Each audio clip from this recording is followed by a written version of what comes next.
Hello and welcome back to another Ivy Grow video. This one is super exciting and we can't thank you enough because we have just hit 1,000 subscribers.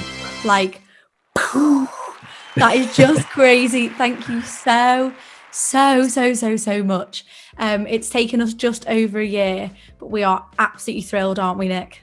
Yes, I can't believe it. You know, we're there. We're at the first sort of goal anyway. So yeah, but unbelievable. We're so thankful to everyone, every one of you that's subscribed, everyone that's found us, everyone that's watched one of our videos and commented or anything like that, or shared anything, and everyone that's been a part of the journey. Really, all the collaborators as well. Yeah.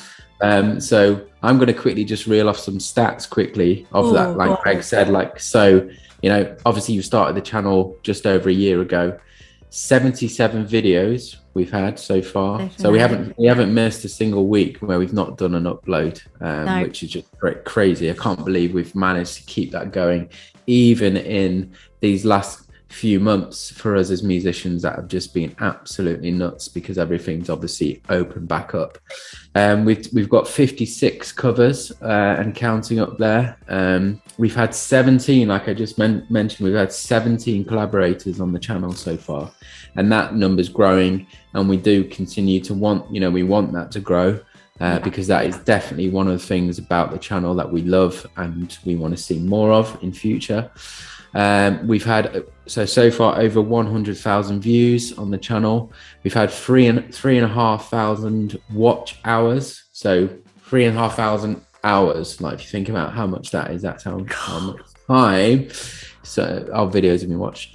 This one is crazy. 660,000 impressions. So that's when our videos have been sort of displayed somewhere.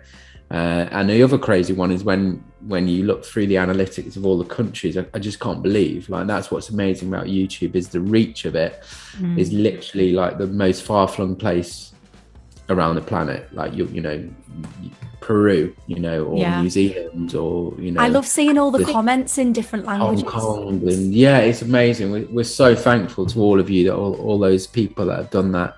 Absolutely. We were just really enjoying it, and obviously now, as Meg said, we're at that 1,000 subscribers, which is we just can't believe it.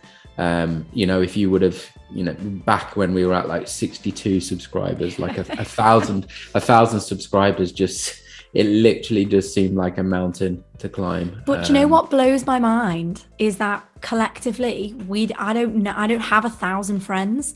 Like, it gets to a point, like when you hit like 100, you're like, oh, fair enough. A lot of them will be like our aunties and our friends from back in the day. Like 1,000 people, and like so many of them are organic follows. So you are one of them, and you've discovered us through one of our videos. Like, thank you so much for pressing that subscribe button and sticking around. Like, we absolutely love having you part of this community. 100%. And if you say sort of what's next, well, obviously it's the next target, I guess, which is 10,000 subscribers. Oh, Nick, again, I mean, I was going to go for 5, but that same height, let's go. No, just keeping with the ones, we might as well do, or 100,000. I don't mind if you just keep, but obviously we want, we don't want to think about. Obviously, that is, we want it to grow, for more people to be involved in it, but we also we massively want to celebrate this moment of reaching this huge target, because it really did feel like a mountain to climb like a year ago. Well, honestly, guys, thank you so much. I thought it might be fun to talk through, like, basically I've got a couple of questions I want to ask myself and Nick, and we can kind of discuss here. And if you also want to answer the questions that I'm about to ask, please do put your answers down in the comments section, because we love reading your comments and seeing you get involved. So my first question to you, Nick, and to myself is, and to yourself, what has been your favorite cover that we've done? It's a hard one. We've done 56 covers? Yeah, we've done 56 covers. And actually, we were just chatting before we hit recording. In actual fact, sometimes you'll just look through them and you think, oh yeah, I remember.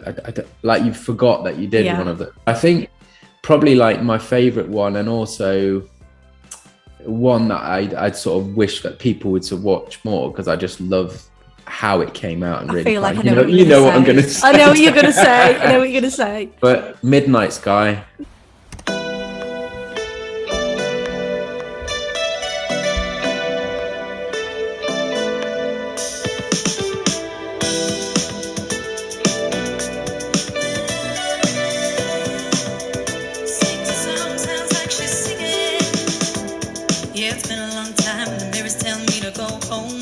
I just think it's I every week, obviously I'm on the production side, so I sort of, one of the bits I enjoy about it is to explore, obviously, because we do a big range of tracks on the channel. And as a sort of, for me, as a sort of growing music producer, one of the things I love about doing what we do is getting to really sort of take apart and analyze those original tracks. So when you get something like, I don't know, like the one we've just done, Seal, Kiss from a Rose.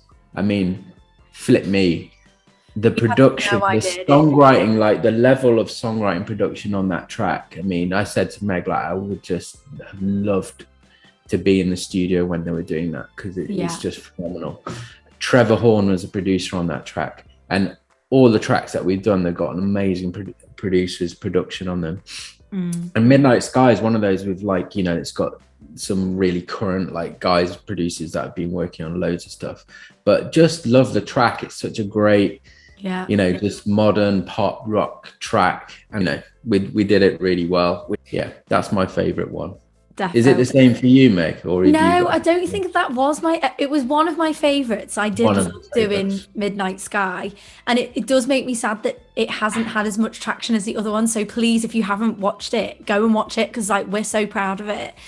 I think one of my favorites, I mean, I always selfishly just think, what did I have fun singing? And one of the early ones that we did Coffee by Tori Kelly. Oh yeah, nice. I loved doing that one. I loved doing Leave the Door Open with Jeremy. Oh yeah, nice. Yeah, I absolutely loved that one as well. I can't pick a favorite. They're all, I could pick like my favorite ballad, my favorite upbeat one that we've done. Like, we've done so much, from like Police to Corinne Bailey Ray to, like, do you know what I mean? Like, you can't compare we've done a huge variety. Tracks, they're absolutely crazy. There's probably others as well. I'll probably look at them and go, oh no, why don't I say that one? Yeah. But, we like all of them, but there's some that stand out, I think, in terms of, like, sort of enjoying how it's come out as well. Definitely. But so moving forward, say, we're envisioning now this 100,000 or 10,000 or whatever we're going for next. If money was not an option, if it didn't matter that we were only still a little fish in a big pond, who would your dream collaborator be? And you can have two. One to help you with the production and sit with you and create something incredible. So a producer, and someone to sing with me. Who would you pick? Or musician, could be a musician. You put me on the spot, but the first two names that come to me, just because I just think he's such a talented producer. I've said his name before, but is on everything, and I just think his versatility in terms of production, it would just be great. And I think I'd learn loads from him. Is Ryan Tedder on the production side and the songwriting side as well.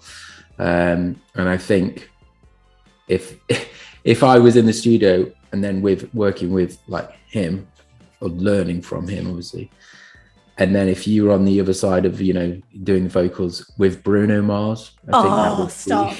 Yeah, I think that would be an amazing. That would be pretty. That would be crazy.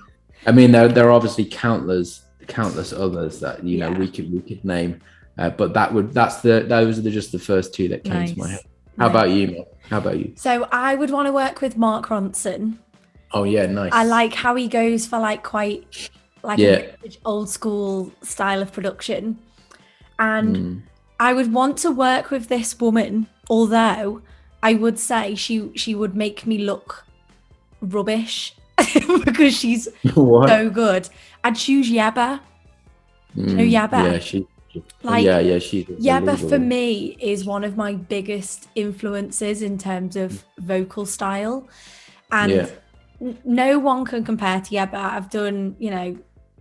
tried to sing some of her songs over the last few years, and yes, I can sing them, but there's an extra flair that she just brings that like just doesn't compare to anyone. So yeah, I think what's cool about her is when I've listened to her stuff, and this is what sort of I think when you see and you hear a phenomenal artist, is that, like you say, like they have their own sort of signature on their sort of whatever it is, it's them. Do you know what I mean? 100%. So whatever it's them, and no one else has that. And I would say that would definitely, I think me and Meg would agree on that as well. Like as a musician, as an artist, producer, songwriter, whatever. Yeah.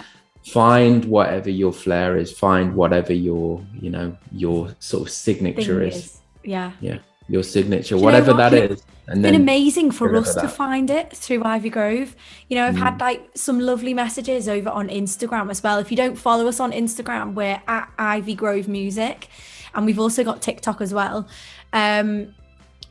So over on our social media, I'll get messages saying like, I love the fact that every week you can just tell that it's an Ivy Grove cover, because Nick has his own, way of doing things, and I have my own, riffs and little licks and how I can kind of make the song my own. So I'm so glad that you're all enjoying it. I really am.